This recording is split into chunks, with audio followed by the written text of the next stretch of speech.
Hello students, welcome to Srinath's EAMCET series. So ఈ వీడియోలో మనం 8th చాప్టర్ ఆసిలేషన్స్లో ఉన్న important previous year questions and very important models కూడా డిస్కస్ చేద్దాం. సో తెలుసు కదా, ఈ చాప్టర్ మనకి ఇంటర్మీడియట్ ఫస్ట్ ఇయర్ ఫిజిక్స్ నుంచి ఉంటుంది అనమాట. సో మనం the most beautiful chapter. So దీంట్లో ఉన్న ఎంసెట్కి రిలేటెడ్ క్వశ్చన్స్ ఏంటో డిస్కస్ చేద్దాం స్టూడెంట్స్. ఓకే, దానికంటే ముందు ఛానల్ని సబ్స్క్రైబ్ చేయండి, వీడియోకి లైక్ ఇచ్చేసి మీ ఫ్రెండ్స్కి ఒక షేర్ కూడా చేసేయండి. అండ్ ఎంసెట్కి సంబంధించిన బ్లూ ప్రింట్ చూస్తే మనకి ఆసిలేషన్స్ చాప్టర్ నుంచి ఒక 1 మార్క్ క్వశ్చన్ రాబోతుంది. సో దాని గురించి మనం డీటెయిల్డ్గా ఈ చాప్టర్లో ఉన్న important different types of models గురించి మనం డిస్కస్ చేద్దాం. అండ్ ఈ చాప్టర్లో మనకు ఓవరాల్గా 10 టాపిక్స్ ఉన్నాయి స్టూడెంట్స్. సో ఈ టాపిక్స్ అన్నిటి గురించిన క్లియర్ కట్ ఎక్స్ప్లెనేషన్ అనేది మనకు ఆల్రెడీ ఫుల్ చాప్టర్ వీడియోస్ ఛానల్లో అవైలబుల్గా ఉన్నాయి. సో మీరు వెళ్ళి ఆ ఫుల్ చాప్టర్ వీడియోస్ చూస్తే మీకు కంప్లీట్ నాలెడ్జ్ వస్తుంది. సో లేటర్ మీరు ఏ ఎగ్జామ్స్ అయినా సరే ఈజీగా క్వాలిఫై అవ్వగలుగుతారు. అండ్ ఐపీ ఎగ్జామ్కి సంబంధించిన previous year important questions and gun shot questions and quick revision అవన్నీ కూడా ఆల్రెడీ అప్లోడ్ అయిపోయాయి. సో మీరు యూస్ చేసుకోండి వాటిని. అండ్ ఎంసెట్కి సంబంధించిన ఇప్పుడు previous year questions and very important questions ఇప్పుడు రిలీజ్ అవుతూ ఉన్నాయి స్టూడెంట్స్. ఓకేనా? So make use of them. And next మనకి ఎంసెట్కి సంబంధించిన టిప్స్ కూడా రాబోతూ ఉన్నాయి. సో అందుకే వీడియోస్ని లైక్ చేయండి స్టూడెంట్స్. ఓకేనా? సో మనకి ఈ ఛానల్ టోటల్గా 6th నుంచి 12th వరకు అన్ని సబ్జెక్ట్స్కి సంబంధించిన ఫుల్ చాప్టర్ వీడియోస్ అయినా, ఇంపార్టెంట్ క్వశ్చన్స్ అయినా, లేదంటే foundation, entrance examinations like IIT, NEET, BITSAT, EAMCET, POLYCET ఇవన్నీ కూడా మనకి 100% free students. So please do subscribe the channel, like the video, share the videos, comment below if you have any doubts. So time waste చేయకుండా మనం క్వశ్చన్లోకి enter అయిపోదాం. So first question వచ్చేసి, the acceleration of a particle executing SHM is. SHM అంటే తెలుసు కదా, simple harmonic motion. So ఏదైనా ఒక బాడీ సింపుల్ హార్మోనిక్ మోషన్లో ఉందా లేదా అంటే దానికి కొన్ని క్వాలిటీస్ ఉంటాయి కదా, అవి మనం తెలుసుకోవాలి స్టూడెంట్స్. సో దాంట్లో వన్ ఆఫ్ ద క్వాలిఫికేషనే ఇదనమాట. సో ఏదైనా ఒక బాడీ ఎస్హెచ్ఎం మోషన్లో ఉంటే దానికి యాక్సలరేషన్ ఎట్లా ఉంటుంది? సో ఆప్షన్ ఇస్తున్నాను చూడండి. దానికి యాక్సలరేషన్ ఎప్పుడు జీరోనా, లేదంటే దాని యొక్క యాక్సలరేషన్ ఎప్పుడు కాన్స్టెంటా, లేదంటే దాని యొక్క యాక్సలరేషన్ అనేది ఎక్స్ట్రీమ్ పొజిషన్లో మ్యాక్సిమం ఉంటుందా, లేదంటే దాని యొక్క యాక్సలరేషన్ అనేది ఈక్విలిబ్రియంలో మ్యాక్సిమం ఉంటుందా, ఎక్కడ మ్యాక్సిమం ఉంటుంది, ఎక్కడ మినిమం ఉంటుంది, లేదంటే అసలు జీరో ఉంటుందా? వాట్ అబౌట్ ద యాక్సలరేషన్, అది మీరు చెప్పాలి. ఓకేనా? So let's start the game అనమాట. తెలుసుగా మంది గేమ్ షో లాంటి వీడియో అనమాట. సో మనకి ఇక్కడ ఒక వెరిఫై మిషన్ ఉంటుంది, మన answers right are wrong verify చేసి మనకి చెప్పేస్తుంది అనమాట. Okay students? సో కంప్యూటర్ గారు అన్నట్టు మన కంప్యూటర్ గారు ఇది. Okay students? సో ఇప్పుడు యాక్సలరేషన్, ఒక బాడీ సింపుల్ హార్మోనిక్ మోషన్ ఉంటే దాని యొక్క యాక్సలరేషన్ ఎట్లా ఉంటుంది? Either it is zero or constant or maximum. చూద్దాం స్టూడెంట్స్. సో నా ఆప్షన్ అయితే మాత్రం డి అనుకుంటున్నా స్టూడెంట్స్, డి అనుకుంటున్నా. సో మీరేమనుకుంటున్నారు? కామెంట్ సెక్షన్లో మెన్షన్ చేయండి. అసలు కరెక్ట్ ఆన్సర్ ఏంటో మన కంప్యూటర్ గారు చెప్పేస్తారు. ఇప్పుడు వెరిఫై మిషన్ గారు వెరిఫై షట్ డ్యామ్ ఇట్. ఓ students, it is option C అనమాట, ఇది ఆప్షన్ డి కాదు. ఓకే, సో నిజమే, ఇదేంటిది ఆప్షన్ సిఏ. ఎట్లా అంటే కనుక మనం ఒకసారి జాగ్రత్తగా ఆలోచించాలి స్టూడెంట్స్ దీనికోసం. ఎందుకు తెలుసా? ఇప్పుడు సింపుల్ హార్మోనిక్ మోషన్, సపోజ్ ఒక సింపుల్ పెండ్లమే మనం తీసుకున్నాం. ఓకే, ఒక సింపుల్ పెండ్లమే తీసుకున్నాం అనమాట. ఇదేమో ఎక్స్ట్రీమ్ పొజిషన్, ఇదేమో మీన్ పొజిషన్, అండ్ ఇది కూడా ఏంటిది ఎక్స్ట్రీమ్ పొజిషన్ అనమాట. సో ఇక్కడ దీనికి వెలాసిటీ మ్యాక్సిమం ఉంటుంది, ఇది ఈక్విలిబ్రియం పొజిషన్ అనొచ్చు, లేదంటే equilibrium position. So equilibrium position దగ్గర వెలాసిటీ మ్యాక్సిమం ఉంటుంది. నేను కన్ఫ్యూజ్ అయ్యి యాక్సలరేషన్ మ్యాక్సిమం అనుకున్నా. ఇక్కడ వెలాసిటీ మ్యాక్సిమం ఉంటుంది, అండ్ ఇక్కడ మనకి వెలాసిటీ జీరో ఉంటుంది, అండ్ ఇక్కడ మనకి యాక్సలరేషన్ మ్యాక్సిమం ఉంటుంది, అండ్ ఇక్కడ మనకి యాక్సలరేషన్ మినిమం ఉంటుంది. సో ఇక్కడ కూడా యాక్సలరేషన్ మ్యాక్సిమం ఉంటుంది. సో ఒక బాడీ సింపుల్ హార్మోనిక్ మోషన్లో ఉంటే దాని యొక్క యాక్సలరేషన్ అనేది ఎక్స్ట్రీమ్ పొజిషన్స్లో మ్యాక్సిమం ఉంటుంది అనమాట. ఓకేనా స్టూడెంట్స్? అండ్ ఇంకొక ప్రాపర్టీ ఏంటంటే యాక్సలరేషన్ ఎప్పుడు కూడా డిస్ప్లేస్మెంట్కి డైరెక్ట్లీ ప్రొపోర్షనల్గా ఉంటుంది అండ్ ఆపోజిట్ డైరెక్షన్లో ఉంటుంది అనమాట స్టూడెంట్స్. అది సింపుల్ హార్మోనిక్ మోషన్కి సంబంధించిన యాక్సలరేషన్. ఓకేనా? ఏదైనా ఒక బాడీ సింపుల్ హార్మోనిక్ మోషన్ ఉంటే దానికి యాక్సలరేషన్ అనేది డిస్ప్లేస్మెంట్కి డైరెక్ట్లీ ప్రొపోర్షనల్గా ఉంటుంది and it is in the opposite direction అనమాట. అండ్ ఇది ఎక్స్ట్రీమ్ పొజిషన్స్లో ఎట్లా ఉంటుంది? మ్యాక్సిమంగా ఉంటుంది. So next question, when a simple pendulum is taken from equator to poles. ఒక సింపుల్ పెండ్లమ్ని మనం ఈక్వేటర్ నుంచి పోల్స్, అంటే ఇప్పుడు ఎర్త్ ఇలా ఉందనుకోండి, ఇవే కదా పోల్స్, అండ్ ఇది ఈక్వేటర్ నుంచి ఆ సింపుల్ పెండ్లం తీసుకెళ్ళి పోల్స్ దగ్గర పెట్టాం. సో ఇక్కడ ఉన్న టైం పీరియడ్ T1 అనుకుందాం, ఇక్కడ ఉన్న టైం పీరియడ్ T2 అనుకుందాం. ఇప్పుడు దీని టైం పీరియడ్ ఎట్లా చేంజ్ అవుతుంది, ఈక్వేటర్ నుంచి పోల్స్కి తీసుకెళ్తే దీని యొక్క టైం పీరియడ్ అనేది ఎట్లా చేంజ్ అవుతుంది, అది ఇంక్రీజ్ అవుతుందా డిక్రీజ్ అవుతుందా ఎట్లా ఉంటుంది? ఆప్షన్స్: ఇంక్రీజ్ అవుతుందా, డిక్రీజ్ అవుతుందా, రిమైన్స్ సేమా, లేదా జీరో అయిపోతుందా? చెప్పాలి students. What is your opinion, what is your answer, what is your guess? ఒక్కోసారి మనకు ఆన్సర్లు తెలియకపోయినా రాళ్ళేస్తాం కదా ఈ ఎంసెట్ ఎగ్జామ్లో, అట్లానే ట్రై చేయండి. ఏమవుతుంది అంటారు? సో ఇదేంటి సార్, సింపుల్ పెండ్లం పోల్స్ దగ్గర తీసుకెళ్తే మారడం ఏంటి సార్ అనుకుంటారేమో. సో దీనికోసం మీకు తెలియాల్సింది ఏంటంటే కనుక ఇక్కడ పీరియడ్ అన్నారు. So time period of a simple pendulum యొక్క టైం పీరియడ్ ఫార్ములా మీకు అర్థమైతే ఈ లాజిక్ అర్థమవుతుంది. సో ఫార్ములా వచ్చేసి T = 2π√L/g అనమాట. ఇది ఫార్ములా స్టూడెంట్స్. సో ఇక్కడ L అంటేనేమో లెంత్ ఆఫ్ ద పెండులం, ఇక్కడ G అంటేనేమో యాక్సలరేషన్ డ్యూ టు గ్రావిటీ అనమాట. సో ఇప్పుడు ఇది ఈక్వేటర్ దగ్గర ఉంది. ఈక్వేటర్ దగ్గర ఉన్నప్పుడు ఒక G వాల్యూ ఉంటుంది, అదే పోల్స్ దగ్గరికి వెళ్తే G వాల్యూ మారిపోతుంది. సో ఎప్పుడైతే G వాల్యూ మారిపోతుందో ఆటోమేటిక్గా T వాల్యూ కూడా మారిపోతుంది, మీన్స్ పీరియడ్ మారిపోతుంది. అందుకే అది ఎలా మారుతుందో చెప్పారనమాట. సో ఖచ్చితంగా ఆప్షన్ సి అయితే కాదనమాట, అండ్ ఆప్షన్ డి కూడా కాదు. సో ఆప్షన్ ఏ ఆర్ బిలో ఏదో ఒక ఆప్షన్ అనమాట. సో దీని నుంచి చూస్తే T is inversely indirectly proportional to √G అనమాట. సో ఇక్కడ నుంచి ఇక్కడికి పెరిగినప్పుడు, సో ఇక్కడ ఈ బిట్ని సాల్వ్ చేయాలంటే మీకు గ్రావిటేషన్ చాప్టర్ గురించి కూడా తెలియాలి. అంటే acceleration due to gravity equator దగ్గర ఎంత ఉంటుంది, పోల్స్ దగ్గర ఎక్కడ ఉంటుంది. సో ఈక్వేటర్ దగ్గర చూస్తే కనుక మనకి G - R ω² సంథింగ్ ఉంటుంది స్టూడెంట్స్, ఓకేనా. G - R ω² ఉంటుంది. అదే పోల్స్ దగ్గర అయితే సింప్లీ G ఉంటుంది అంతే. అంటే ఇప్పుడు ఏమైంది, ఈక్వేటర్ నుంచి మనకి పోల్స్కి వెళ్తుంటే G వాల్యూ ఏమవుతుంది, ఇంక్రీజ్ అవుతుంది. జాగ్రత్తగా అబ్జర్వ్ చేయండి, నేను చెప్పింది G వాల్యూ గురించి. G వాల్యూ అనేది ఇంక్రీజ్ అవుతుంది. సో G వాల్యూ ఇంక్రీజ్ అయితే ఇది డినామినేటర్లో ఉంది కదా అండ్ రూట్లో ఉంది కదా, సో ఇది ఇంక్రీజ్ అయితే టైం పీరియడ్ ఏమవుతుంది, డిక్రీజ్ అవుతుంది. So time period will decrease. ఎందుకు టైం పీరియడ్ డిక్రీజ్ అవుతుందంటే G వాల్యూ ఇంక్రీజ్ అయిందని. G వాల్యూ ఎందుకు ఇంక్రీజ్ అయింది అంటే దాని ఈక్వేటర్ దగ్గర నుంచి పోల్స్కి తీసుకెళ్ళాం కాబట్టి. సో ఆన్సర్ ఏంటి, ఎస్ చెప్పండి. So it is option B అనమాట. ఏంటిది, option B. Option B student. So the next question. A particle execute simple harmonic motion of amplitude 3 centimetres. ఒక పార్టికల్ సింపుల్ హార్మోనిక్ మోషన్ని ఎగ్జిక్యూట్ చేస్తుంది, దాని యొక్క యాంప్లిట్యూడ్ వచ్చేసి 3 సెంటీమీటర్స్ అనమాట. So amplitude is 3 centimetres. If it's acceleration at the extreme position is 27 cm/s².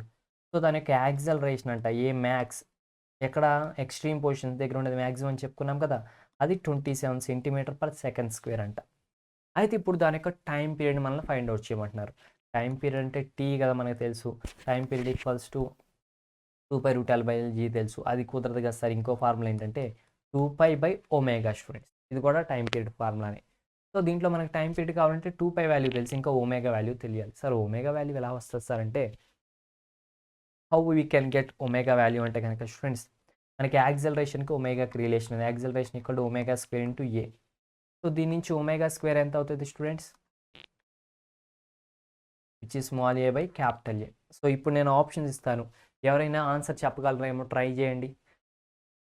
నేనైతే almost సగం problem చేసేసా, హాఫ్ ఆఫ్ ద ప్రాబ్లం నేను చెప్పేశాను అండ్ చేసేసాను కూడా. సో ఇప్పుడు మీరు జస్ట్ సబ్స్టిట్యూషన్స్ చేస్తే అయిపోతుంది అనమాట. జస్ట్ సబ్స్టిట్యూషన్స్ చేసేస్తే అయిపోతుంది. What is the answer, tell me చెప్పండి స్టూడెంట్స్. కామెంట్ సెక్షన్ మెన్షన్ చేయండి. I'm giving you 5 seconds of time. 1 2 3 4 5. So నా ఆప్షన్ వచ్చేసి ఆప్షన్ సి స్టూడెంట్స్. మన మిషన్ అడిగేద్దాం, ఆగండి. కౌంట్ పారే, ఇట్ ఈస్ 2 seconds అనమాట. ఎలా అంటే ఇప్పుడు చేద్దాం చూడండి. ఇక్కడ ω² స్మాల్ ఏకి క్యాపిటల్ ఏ అన్నాం.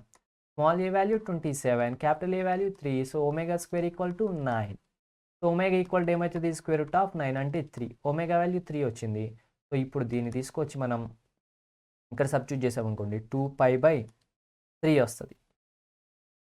ఓకే స్టూడెంట్స్, 2π/3 అంటే 2 × π వాల్యూ ఎంతో తెలుసు కదా మీకు, 3.14/3. సో 3 క్యాన్సిల్ అయిపోతే మిగిలేది 2 కదా. That's it students. Next question. A particle is executing simple harmonic motion in 1 dimension. So 1 dimensionలో సింపుల్ హార్మోనిక్ మోషన్ ఒక పార్టికల్ ఎగ్జిక్యూట్ చేస్తుంది.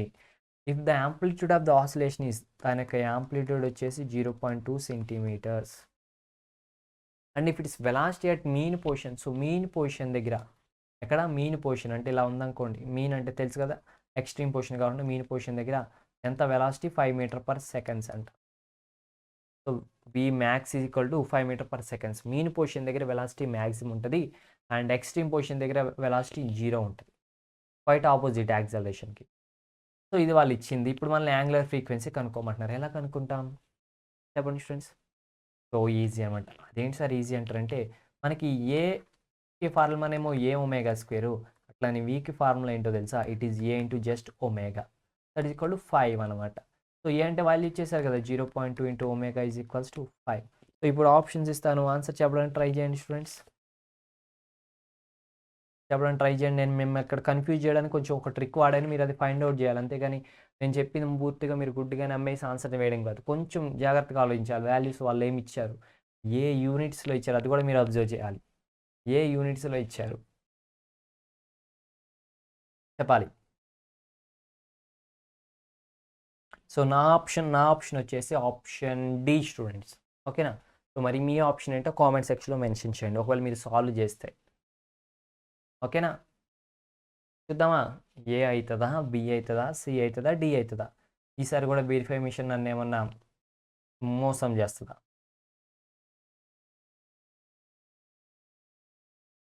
So it is 2500 radians per second students. Try చేద్దాం ఇప్పుడు, ఓకేనా? సో ఇప్పుడు చూస్తే ఏంటి సార్ ఎలా వస్తుంది సార్ ఆన్సర్ అంటే కనుక, చూడండి మనకి వి మ్యాక్స్ ఎంత ఇచ్చారు, 5 మీటర్ పర్ సెకండ్స్ ఇచ్చారు అండ్ ఏ వాల్యూ ఎంత ఇచ్చారు, 0.2 సెంటీమీటర్స్ ఇచ్చారు. సో దాన్ని మీటర్స్లోకి మార్చాలి కదా. 1 centimetre equal to how much students, 1 metre equal to 10 square centimetres. So 1 centimetre equals to 10⁻² metres no. So it is into 10⁻² metres. 10⁻² అంటే కిందకి వెళ్తే ఏమవుతుంది, 10 స్క్వేర్ 100 అవుతుంది. 0.2 డివైడ్ బై 100 అవుతుంది అనమాట, బై 100 అవుతుంది స్టూడెంట్స్, ఓకేనా? సో 0.2 అంటే ఏంటి, ఇట్ ఈస్ నథింగ్ బట్ 2/10 కదా. సో ఫైనల్ ఇట్ ఈస్ 2/1000 అవుతుంది. ఏంటిది ఏ వాల్యూ, ఇప్పుడు ఏ వాల్యూ 2/1000 మీటర్ పర్ మీటర్స్, ఇది 5 మీటర్ పర్ సెకండ్స్. సో ఇప్పుడు సబ్స్టిట్యూట్ చేయాలన్నమాట. సో ఇప్పుడు ఏమవుతుంది, ఏవి ఈజ్ ఈక్వల్ టు కాబట్టి మనకి కావాల్సిన వాల్యూ ఎంత, ఇది ఫార్ములా వచ్చేసి v max equals to a omega. మనకి వి తెలుసు, ఏ తెలుసు, కావాల్సింది omega. So omega equals to v by a కదా. వి అంటేనేమో 5, ఏ అంటేనేమో 2 ఇంటూ 1000 న్యూమరేటర్కి వెళ్ళిపోయింది. So it is 2.5 no, 2.5 into 1000 is 2500 no, that's it. ఓకేనా? సో అట్లా మనం సాల్వ్ చేయాలన్నమాట. సో ఇక్కడ అందరు కన్ఫ్యూజ్ ఎక్కడంటే యూనిట్స్, ఇక్కడ సెంటీమీటర్స్ ఇచ్చేస్తే డైరెక్ట్ అది సబ్స్టిట్యూట్ చేస్తే అయిపోతుంది అనమాట ప్రాబ్లం. సో ఎంసెట్లో కొంచెం ట్రిక్కీగా కష్టంగా ఇవ్వడం కోసం చేసే పని ఏంటంటే ఏం లేదు స్టూడెంట్స్, జస్ట్ వాళ్ళు మీటర్స్ని సెంటీమీటర్స్లో ఇవ్వడం, అంటే ఒక యూనిట్ని ఏమో సెంటీమీటర్స్లో, ఒక యూనిట్ని ఏమో మీటర్స్లో ఇచ్చి కన్ఫ్యూజ్ చేయడం. That's it students. So next question, the bob of a simple pendulum is a spherical hollow ball. So simple pendulum అంటే ఇలా ఉంటుంది, మనకి తెలుసు కదా, ఒక బాబ్ ఉంటుంది. సో ఈ సింపుల్ పెండ్లమ్ బాబ్ ఏదైతే ఉందో ఇదంట స్పెరికల్గా ఉందంట. అండ్ హాలో అంటే డొల్ల అంటాం మనం, మన అచ్చమైన తెలుగు భాషలో డొల్ల ఉంది లోపల అంటాం, అంటే లోనంతా ఖాళీగా ఉంటుంది. ఇప్పుడు మన క్రికెట్ బాల్ ఎట్లా ఉంటుంది, రబ్బర్ బాల్ లోపలంతా ఖాళీగా ఉంటుంది కదా, లైక్ అది హాలో అంటే అనమాట. ఒకవేళ ఇచ్చేటప్పుడు సాలిడ్ అని ఇచ్చారనుకోండి, అప్పుడు లోపల కూడా ఏదో ఒక మెటీరియల్ ఉన్నట్టు. సో అలా హాలో బాల్ అనమాట. ఆ హాలో బాల్ లాగా ఉంటుంది అనమాట ఆ పెండులం, ఆ పెండులం యొక్క బాబ్. దీంట్లో వాటర్తో నింపేశారు, దాన్ని వాటర్ నింపేశారు అండ్ దానికి ఒక హోల్ ఉంటుంది అనమాట. ఆ హోల్ గట్టిగా ఫిట్ చేసేసారు అండ్ దీన్ని ఏం చేశారంటే కనుక ఆసిలేషన్ స్టార్ట్ చేసింది. జస్ట్ డిస్ప్లేస్ చేస్తే ఆసిలేషన్స్ చేస్తూ ఉంది. ఆసిలేషన్ చేస్తూ ఉన్నప్పుడు అనుకోకుండా దానికి ఒక పిన్ ఉంటుందని చెప్పాక అది ఊడిపోయింది. సో అది ఊడిపోవడం వల్ల ఏమైందంటే దానిలో ఉన్న వాటర్ ఏమవుతా వచ్చాయి, కింద కారిపోతూ వస్తున్నాయి అనమాట. సో ఈ అబ్జర్వేషన్స్ చేస్తూ ఉన్నాం. సో ఎప్పుడైతే అది ఊడిపోయి దాని యొక్క వాటర్ బయటికి రావడం స్టార్ట్ అవుతూ వచ్చిందో అప్పటి నుంచి మీరు అబ్జర్వ్ చేస్తూ ఉంటే అలా వాటర్ అంతా బయటకు వస్తుంది మొత్తం బయటకు వచ్చేసింది. సో అది ఇంకా ఊగుతూ ఉంది. సో ఈ టోటల్ మోషన్ మొత్తంలో మీరేం అబ్జర్వ్ చేశారు, దేనికి టైం పీరియడ్కి సంబంధించి టైం పీరియడ్లో ఎటువంటి చేంజెస్ మీరు అబ్జర్వ్ చేశారు. సో అది మూత ఊడిపోయి వాటర్ కిందగా పడుతున్నప్పుడు టైం పీరియడ్ ఏమైనా ఇంక్రీజ్ అయిందా, డిక్రీజ్ అయిందా, లేదంటే నీళ్ళన్నీ కారిపోతూ ఉంటుండే అదేమైనా చేంజ్ అయిందా, లేదంటే నీళ్ళన్నీ అయిపోయిన తర్వాత మళ్ళీ ఏమైనా చేంజ్ అయిందా, అట్లానే ఉందా. చూడండి. సో, నీళ్లు కారుతా ఉన్నప్పుడు ఆ నీరు కారిపోయిన తర్వాత సో, ఎప్పుడైనా సరే అదేమిటి రిమైన్ చేంజ్ అవ్వకుండా ఉందా? ఇది ఫస్ట్ ఆప్షన్. ఇంకోటేంటంటే ఇంక్రీజెస్ టువర్డ్స్ ఎ సాచురేషన్ వాల్యూ. లేదంటే దాని యొక్క టైం పీరియడ్ అనేది ఇంక్రీజ్ అవుతా వచ్చి ఒక వాల్యూ దగ్గర ఫిక్స్ అయిపోయిందా? అంటే నీళ్ళు కారుతా ఉన్నప్పుడు. లేదంటే ఫస్ట్ ఇంక్రీజ్ అయ్యి డిక్రీజ్ అయ్యి ఒరిజినల్ వాల్యూకి వచ్చేసిందా? లేదంటే ఫస్ట్ డిక్రీజ్ అయ్యి తర్వాత ఇంక్రీజ్ అయ్యి ఒరిజినల్ వాల్యూకి వచ్చేసిందా? ఏమనుకుంటున్నారు? ఇలా సింపుల్ పెండ్లం సపోజ్ ఇదే ఒక బాల్ దీన్నే సింపుల్ పెండ్లం కనెక్ట్ చేసాం. దీని లోపల ఫుల్గా వాటర్ పెట్టాం. ఇది ఇలా ఊగుతా ఉంది. సడన్గా ప్లగ్ ఊడిపోయింది. దీని నుంచి నీళ్ళు కారుతా ఉన్నాయి. సో దీని యొక్క టైం పీరియడ్ నీళ్ళు కారుతా ఉన్నప్పుడు దీని యొక్క టైం పీరియడ్ ఇంక్రీజ్ అయిందా? డిక్రీజ్ అయిందా? డిక్రీజ్ అయ్యి ఇంక్రీజ్ అయిందా? ఇంక్రీజ్ అయ్యి డిక్రీజ్ అయిందా? అసలు ఏం చేంజ్ అవ్వలేదా? చెప్పాలి స్టూడెంట్స్. ఏమై ఉండొచ్చు? What might have been happen? So which is option మీ ఆప్షన్ అంటే సెలెక్ట్ చేయండి స్టూడెంట్స్. నా ఆప్షన్ నేను చెప్పేస్తాను. సో దానికంటే ముందు మన వెరిఫై మిషన్ రెడీగా ఉంది. సో ఎవరు రైటో చెప్పేయడానికి. So come on machine, come on computer. So it is option C students. First increases then decreases to original value. ఇదేంటి సార్ అంటే కనుక సో ఎప్పుడైతే వాటర్ డ్రాప్స్ రావడం మొదలైనయో అదంతా ఒక కంటిన్యూస్ ఫ్లోగా వాటర్ పడుతుంది. సో ఆటోమేటిక్గా ఏమైందంటే దీని యొక్క లెంత్ పెరుగుతుంది. అంటే ఇక్కడ నుంచి ఇక్కడ వరకు ఉన్నది లెంత్. ఇదే మనం క్యాలిక్యులేషన్స్లో కన్సిడర్ చేసాం. ఇప్పుడు వాటర్ కూడా ఇలా డ్రాప్స్తో పడుతుంది కాబట్టి ఇది కూడా లెంత్లోనే భాగం అనమాట. సో ఇక్కడ నుంచి ఇక్కడ వరకు ఉన్నట్టు ఇప్పుడు లెంత్. సో లెంత్ ఏమైంది ఇప్పుడు ఇంక్రీజ్ అయింది. సో టైం పీరియడ్ చూసుకుంటే it is directly proportional to length. So length increase అయింది కాబట్టి ఆటోమేటిక్గా టైం పీరియడ్ అనేది ఇంక్రీజ్ అవుతుంది. సో అందుకే ఇంక్రీజ్ అయింది. తర్వాత ఎందుకు డిక్రీజ్ అయింది సార్ అంటే వాటర్ అంతా వెళ్ళిపోయినాయి అనుకోండి, ఇంకా వాటర్ రాదు కదా. సో అందుకే అప్పుడు అది డిక్రీజ్ అవ్వడం అనేది జరిగింది స్టూడెంట్స్. ఓకేనా? సో దాట్స్ ఇట్ అనమాట.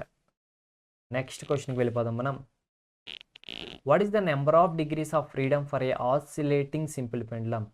సో ఏదైతే సింపుల్ పెండ్లం ఉందో దానికి ఉన్న డిగ్రీస్ ఆఫ్ ఫ్రీడమ్ ఎన్ని డిగ్రీస్ ఆఫ్ ఫ్రీడమ్స్ ఉన్నాయి, ఇలా ఆసిలేట్ అవుతా ఉంది.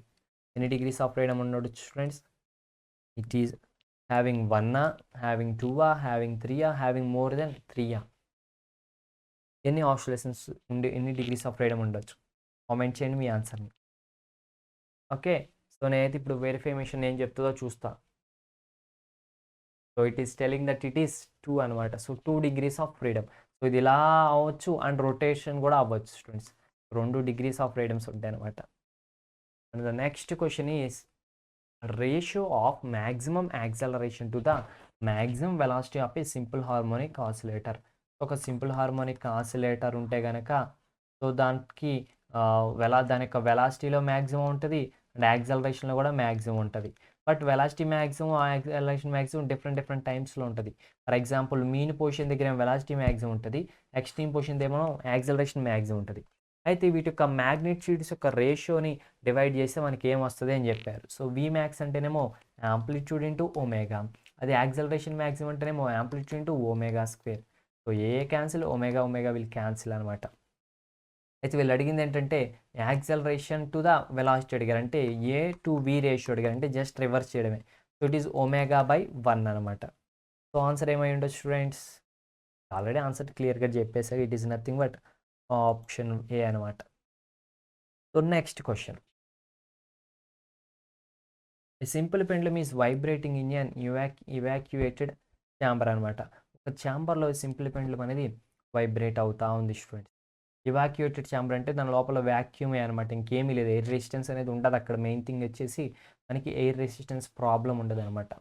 సో ఇప్పుడు ఏమవుతుంది? It will oscillate with constant యాంప్లిట్యూడా, లేదంటే డిక్రీజింగ్ యాంప్లిట్యూడా, లేదంటే increasing amplitude the variation of which can not be ప్రిడిక్టెడా?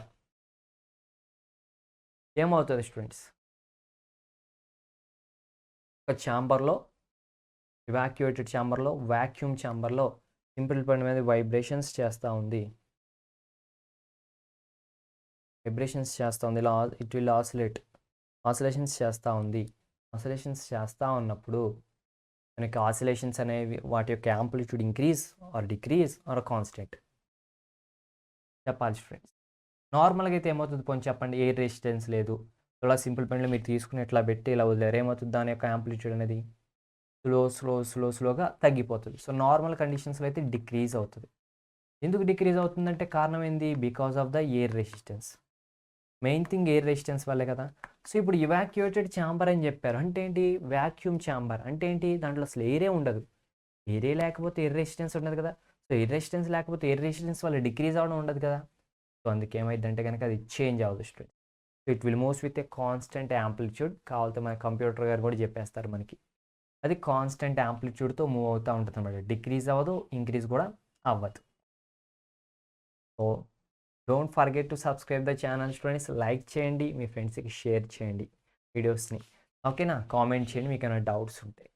అలాగే ఇప్పుడైతే క్లాస్ అయిపోయిందని వెళ్ళిపోవద్దు, ఇంకా ఉంది. Match the following entries in column 1 and column 2 with respect to an oscillating spring black system. ఇక్కడ 2 కాలమ్స్ ఇచ్చారు. ఆ 2 కాలమ్స్లో ఉన్న మ్యాటర్స్ దేనికి రిలేటెడ్ అంటే ఆసిలేటింగ్ స్ప్రింగ్ బ్లాక్ సిస్టమ్ అనమాట. ఒక స్ప్రింగ్ ఒక బ్లాక్ ఉండి ఆసిలేషన్స్ చేస్తూ ఉన్నాయి, దానికి సంబంధించింది అనమాట. సో ఇక్కడ మనకి కాలమ్ 1లో mass of the block is doubled. ఒకవేళ ఆ బ్లాక్ యొక్క మాస్ డబుల్ చేసాం అప్పుడు ఏమైంది, అప్పుడు ఆసిలేషన్స్ యొక్క ఎనర్జీ 4 టైమ్స్ అవుతుందా, లేదంటే బ్లాక్ యొక్క స్పీడ్ 2 టైమ్స్ అవుతుందా, లేదంటే పొటెన్షియల్ ఎనర్జీ 4 టైమ్స్ అవుతుందా, లేదా టైం పీరియడ్ 2 టైమ్స్ అవుతుందా. నెక్స్ట్ ఒకవేళ spring constant is 4 times, spring constant 4 టైమ్స్తో చేసాం అప్పుడు ఏమైంది 4, లేదంటే యాంప్లిట్యూడ్ని డబుల్ చేస్తే ఏమవుతుంది, లేదంటే యాంగులర్ ఫ్రీక్వెన్సీ డబుల్ చేస్తే ఏమవుతుంది. సో మ్యాచ్ ద ఫాలోయింగ్ అంటే నేను మీకు ట్రిక్స్ చెప్పాక స్టూడెంట్స్, అన్నీ మీకు తెలియాల్సిన పని లేదు అని, ఓకేనా. అన్నీ మీకు తెలియాల్సిన పని లేదు. ఈ 4 ఏదో ఒకటి ఫైండ్ అవుట్ చేస్తే, ఏదో ఒక 1 or 2 మనకు తెలిసినవి ఉంటే కనుక ఈజీగా ఆన్సర్ చేయొచ్చు అనమాట.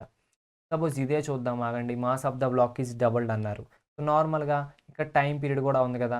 So time period is equal to ఎంత, 2π√L/G ఏమో సింపుల్ పెండ్లంలో.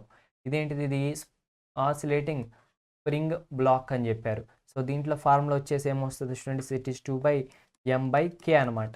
సో దీంట్లో టైం పీరియడ్ దేనికి ప్రొపోర్షనల్గా ఉంది, √mకి ప్రొపోర్షనల్గా. ఇప్పుడు మాస్ ఏమో డబల్ అయిందంట, అంటే ఇది డబల్ అయింది అనుకోండి, అప్పుడు ఏమవుతుంది, టైం పీరియడ్ √2 టైమ్స్ అవుతుంది, అంతే కదా. వాళ్ళతో చేసి చూపించిన T1/T2 is equals to √m1/m2 అవుతుంది. సో అయితే ఇప్పుడు అంతకుముందు మాస్ కంటే ఇప్పుడు మాస్ ఎంత డబల్ అయిందనమాట. సో డబల్ అయితే ఏమవుతుంది, ఇట్ ఈస్ 1/2. అది 2 క్యాన్సిల్ అయిపోతే 1/2 ఉంటుంది. సో T2 వాల్యూ ఎంత అవుతుంది అంటే ఈజ్ √2 ఇంటూ T1 అవుతుంది. సో టైం పీరియడ్ ఎంత పెరిగింది, √2 టైమ్స్ పెరిగింది. సో దీంట్లో టైం పీరియడ్ √2 టైమ్స్ పెరిగిందని ఎక్కడ ఆప్షన్ ఉంది, 4th ఆప్షన్ ఉంది. సో ఫస్ట్ దానికి 4th. సో మనకు క్లారిటీ వచ్చింది ఫస్ట్ దానికి 4th అని. సో ఇక్కడ ఏకి 4 అనేది ఎన్ని ఆప్షన్స్ ఉన్నాయో చూడండి. చూస్తే మనకి ఇదొక ఆప్షన్ ఉంది, ఇదొక ఆప్షన్ ఉంది. సో ఖచ్చితంగా A4 అని మనకు తెలుసు, 100% తెలుసు. సో కాబట్టి మనకి ఖచ్చితంగా ఎన్ని ఆప్షన్స్ ఉన్నాయి, ఇప్పుడు 2 ఆప్షన్సే ఉన్నాయి. సో ఈ 2 ఖచ్చితంగా కాదు. ఎంత ఈజీ అయిపోయింది కదా, మిగతా 3 తెలియకుండా మనం 2 వెరిఫై చేస్తాం. అండ్ ఈ రెండిట్లో ఏది కరెక్ట్. సో దానికోసం మిగతా 3 ఏ ఒక్కటి తెలిసినా సరిపోయింది స్టూడెంట్, ఓకేనా. సపోజ్ స్ప్రింగ్ కాన్స్టెంట్ గురించి మీరు మాట్లాడుకున్నా కానీ, స్ప్రింగ్ కాన్స్టెంట్ ఏదైతే ఉందో దాన్ని 4 టైమ్స్ చేశారనుకోండి, 4 టైమ్స్ చేశారనుకోండి. సో స్ప్రింగ్ కాన్స్టెంట్ యొక్క పొటెన్షియల్ నుంచి ఫైండ్ అవుట్ చేస్తే 1/2kx², అది నార్మల్గా 1/2kx² ఉంటుంది స్టూడెంట్స్. సో దీని నుంచి పొటెన్షియల్ ఎనర్జీ కైనెటిక్ ఎనర్జీకి ఫోర్స్ కాన్స్టెంట్కి స్ప్రింగ్ కాన్స్టెంట్ డైరెక్ట్లీ ప్రొపోర్షనల్ అనమాట. సో ఒకవేళ మనం కైనెటిక్ ఎనర్జీ 4 టైమ్స్ అయితే ఆటోమేటిక్గా పొటెన్షియల్ ఎనర్జీ కూడా 4 టైమ్స్ అవుతుంది. సో ఖచ్చితంగా B3 అని కన్ఫామ్ అయిపోయింది అనమాట. సో వన్స్ B3 అని కన్ఫామ్ అయిపోతుంది. చూడండి ఇంకేమున్నాయి ఆప్షన్స్ మనకి, B3తో ఒక్కటే కదా. అయితే మన కంప్యూటర్ గారిని కూడా అడిగేద్దాం మీకు డౌట్ ఉంటే. చూడండి మన కంప్యూటర్ గారు కూడా చెప్పేశారు B3 అనేది ఇదే. సో మిగతా C&D గురించి మీకు అనవసరం, అవి తెలిసినా తెలిపినా ఈజీగా చెప్పేయచ్చు. A4 B3 ఉన్నది ఇదొక్కటే ఆప్షనే. ఇది మనకి ట్రిక్ స్టూడెంట్స్, ఓకేనా. దాట్స్ ఇట్ అనమాట. So next question, the displacement of a simple harmonic motion of amplitude 6 centimeters. So ఒక SHM మోషన్లో ఉన్న ఒక ఆబ్జెక్ట్ సంబంధించిన డిస్ప్లేస్మెంట్ ఫైండ్ అవుట్ చేయాలి, ఫైండ్ అవుట్ చేయాలి. దానికి యాంప్లిట్యూడ్ వచ్చేసి 6 centimeters. మరి మనకి ఇచ్చిన క్లూ ఏంటంటే దాని కైనెటిక్ ఎనర్జీ అనేది పొటెన్షియల్ ఎనర్జీకి ఈక్వల్గా ఉంటుంది. అంటే K is equals to potential energy అంట. సో K అంటే 1/2m² A² - Y². అదే పొటెన్షియల్ ఎనర్జీ అంటే 1/2m² Y² అనమాట. సో దీంట్లో మనం చూస్తే కనుక స్టూడెంట్స్ ఏమవుతుందంటే 1/2mv², m² క్యాన్సిల్ అయిపోతే A² - Y² = Y² అవుతుంది. ఈ రెండు యాడ్ చేసుకుంటే 2y² = A² అవుతుంది. 2y² = A² అవుతుంది. కాబట్టి y² = A²/2 అవుతుంది. సో ఆప్షన్స్ ఇస్తున్నా ట్రై చేయండి, చాలా ఈజీ సమ్. ఏ వాల్యూ కూడా వాళ్ళు ఇచ్చేసారు, జస్ట్ సబ్స్టిట్యూట్ చేస్తే ఆన్సర్ వచ్చేస్తుంది స్టూడెంట్స్. సబ్స్టిట్యూట్ చేస్తే ఆన్సర్ మనకి వచ్చేస్తుంది అనమాట. ఓకేనా, దాట్స్ ఇట్. సో ఆప్షన్ వచ్చేసి ఏంటో తెలుసా students, it is option C, which is 3√2 అనమాట. That's it students. And the next question, the average energy in 1 period of a simple harmonic motion is. So ఒక simple harmonic motion ఒక period చేసింది అనుకోండి, ఒక time period, ఒకసారి అట్లా వెళ్ళి ఇట్లా వచ్చింది. దీనికి యావరేజ్ ఎనర్జీ ఎంత, దీనికి టోటల్ ఎనర్జీ ఎంత? It is a direct formula అనమాట. మీరు చెప్పేయచ్చు what is the average energy అనేది. సో నా ఆప్షన్ అయితే ఆప్షన్ ఏ స్టూడెంట్స్. మరి మీదేమవుతుందో చూద్దాం. సో ఇట్ ఈస్ కరెక్ట్ అనమాట. సో యావరేజ్ ఎనర్జీ, ఒక సింపుల్ పెండ్లం యొక్క యావరేజ్ ఎనర్జీ 1 పీరియడ్లో ఎంత అంటే 1/2 m⍵²a² అనమాట. నెక్స్ట్ క్వశ్చన్ కూడా చూద్దాం స్టూడెంట్స్. ఈ simple pendulum is oscillating without damping. So దాని మీద డ్యాంపింగ్ లేకుండా అది ఆసిలేట్ అవుతుందంట. When the displacement of the bob is less than maximum, its acceleration vector a is correctly shown in the which of the following figures. So మనకి diagrams ఇచ్చారు, ఈ డయాగ్రామ్స్ని బట్టి మనం ఆన్సర్ చేయాలన్నమాట. సో సింపుల్ పెండ్లం అనేది ఏదైతే ఉందో అది ఆసిలేట్ అవుతుంది. అక్కడ డ్యాంపింగ్ లేకుండా, డ్యాంపింగ్ ఫోర్స్ లేకుండా, అడ్డుకునేవి లేకుండా, ఈ రెసిస్టెన్స్ కూడా చాలా నెగ్లిజిబుల్ అనమాట. When the displacement of a Bob is less than maximum, ఒక జస్ట్ డిస్ప్లేస్మెంట్ ఏదైతే ఉందో కొంచెం పక్క జరిపారనమాట. అప్పుడు యాక్సిలరేషన్ వెక్టార్ ఏదైతే ఉందో అది ఎట్లా ఉంటుంది? యాక్సిలరేషన్ వెక్టార్ అనేది ఈ డైరెక్షన్ ఉంటుందా, లేదంటే ఈ డైరెక్షన్ ఉంటుందా, లేదంటే ఈ డైరెక్షన్ ఉంటుందా, లేదంటే ఈ డైరెక్షన్ ఉంటుందా? ఈ ఫిగర్స్ చూసి మీరు చెప్పడం అంతే, ఆన్సర్ ఏం లేదు. ఏ పిక్చర్ బాగా కరెక్ట్గా ఎక్స్ప్రెస్ చేస్తుందో మీరు చెప్పాలి students. What is the right అనేది మన కంప్యూటర్ గారిని అడిగేద్దామా? Let's get start. It is option 3 students. So ఈ డైరెక్షన్లో మనకి యాక్సిలరేషన్ అనేది ఉంటుంది అనమాట. ఓకేనా స్టూడెంట్స్, డౌన్వర్డ్ డైరెక్షన్ అసలు ఉండదు, అప్వర్డ్ డైరెక్షన్ అసలు ఉండదు. కన్ఫ్యూజ్ అయితే ఈ రెండు మధ్యలో కన్ఫ్యూజ్ అవ్వాలి, ఇదైతే కాదు students. నెక్స్ట్ది, an oscillating simple pendulum slow down its motion and finally stops due to. So oscillate అవుతున్న సింపుల్ పెండ్లం అంటే స్లో అవుతుందంట, అండ్ తర్వాత ఆగిపోద్దంట. కారణం ఏంటి? ఎవరి వల్ల? Who made it to stop?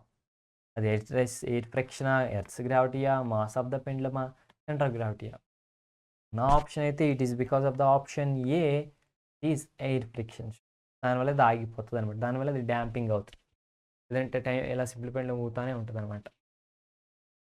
And ఈ simple harmonic oscillator has an amplitude of 0. So simple harmonic oscillator యొక్క యాంప్లిట్యూడ్ అంతా 0.5 meters and a time period of 2 seconds. Time period వచ్చేసి 2 seconds. What is the magnitude of acceleration? Acceleration కావాలంట when it is displaced from mean position by 0.25 meters. So mean position నుంచి అది displacement వచ్చింది. ఎంత displacement? అంతా 0.25 meters displacement. అంటే it is 1/4 meter. అంత displacement అనేది జరిగిందంట. అంత డిస్ప్లేస్మెంట్ జరిగినప్పుడు దాంట్లో ప్రొడ్యూస్ అయ్యే యాక్సలరేషన్ ఎంత యాక్సలరేషన్ ప్రొడ్యూస్ అవుతుంది? చెప్పండి స్టూడెంట్స్, ఆప్షన్స్ ఇస్తున్నాను మీకు. ఎంత ప్రొడ్యూస్ అయ్యే ఛాన్స్ ఉంది? సో ఇప్పుడు మనం యాక్సలరేషన్ చూసుకుంటే దాని యొక్క ఫార్ములా ఏంటి? ω² ఇంటూ యాంప్లిట్యూడ్. ఇక్కడ డిస్ప్లేస్మెంట్ అంటాం కాబట్టి y అనుకోండి. సో y అనుకుంటే మనకి ఏమైతుంది? ఇక్కడ amplitude is equals to acceleration is equals to students ω². ω అంటే 2π/t² ఇంటూ y² అంటే డిస్ప్లేస్మెంట్ ఎంత అయితే అయిందో అంత అనమాట, విచ్ ఇస్ 1/4 స్టూడెంట్స్. ఓకేనా? డిస్ప్లేస్మెంట్ ఎంత అయితే అయిందో, y అంటేనేమో డిస్ప్లేస్మెంట్ ఎంత, 0.25 కదా అయింది డిస్ప్లేస్మెంట్. సో ఇక్కడ 2π/ టైం అంటే ఎంత, 2. సో 2² అనమాట. సో టైం పీరియడ్ వచ్చేసి 2 క్యాన్సిల్ అయితే π² ఉంటుంది, ఇది 1/4. So it is π²/4. Then option is option C. So simple bit student. And the next problem వచ్చేసి, an object undergoing simple harmonic motion takes 0.5 seconds to travel from 1 point to 0 velocity to next such point. So ఒక object అంట simple harmonic మోషన్ని execute చేస్తున్న object అంట ఒక place నుంచి ఇంకో ప్లేస్కి వచ్చిందంట. సో ఎక్కడైతే వెలాసిటీ 0 అలాంటి ప్లేస్ నుంచి ఇంకొక వెలాసిటీ 0 అనే ప్లేస్కి వచ్చింది. ఇలా రావడానికి పట్టిన టైం 0.5 seconds అనమాట. అయితే ఇప్పుడు టైం పీరియడ్ ఎంత అవుతుంది స్టూడెంట్స్? టైం పీరియడ్ అంటే ఒక ఆసిలేషన్ చేయడానికి పట్టిన టైం. అంటే ఖచ్చితంగా ఇది ఒక సైకిలే వచ్చింది కాబట్టి ఇంకో సైకిల్ కూడా రావాలి. సో అప్పుడు టైం పీరియడ్ ఎంత అవుతుంది? దీనికి డబల్ అవుతుంది. So time period will be 1 second అవుతుంది అప్పుడు. సో టైం పీరియడ్ వచ్చింది. ఇప్పుడు వాళ్ళు చెప్పాల్సింది ఏంటంటే యాంగులర్ ఫ్రీక్వెన్సీ అంటే ఒమేగా చెప్పాలి. ఒమేగా ఇది సింపుల్ కదా, 2π/t అంటాం. సో టీ వాల్యూ 1 కాబట్టి omega is 2π radian per seconds అవుతుంది. సో ఆప్షన్స్ని బట్టి ఏది అనుకుంటున్నారు? Yes, it is option B. కావాలంటే మన వెరిఫై కూడా చేసి చెప్పేస్తారు. ఇస్ 2π/λ. ఓకే స్టూడెంట్స్, ఇక్కడితో ఈ సెషన్ కంప్లీట్ అయిపోయింది. సో నెక్స్ట్ వీడియో వచ్చేసి మనకి గ్రావిటేషన్ చాప్టర్ మీద ఉంది. దాంట్లో నుంచి కూడా ఒక 1 మార్క్ క్వశ్చన్ రాబోతుంది. సో లింక్ అయితే డిస్క్రిప్షన్లో ఉంది, వెళ్ళి చూసేయండి. Thanks for the watching. So don't forget to subscribe the channel. Please refers to your channel, like the videos and comment below if you have any doubts. All the best for your EAMCET examinations. Bye bye students.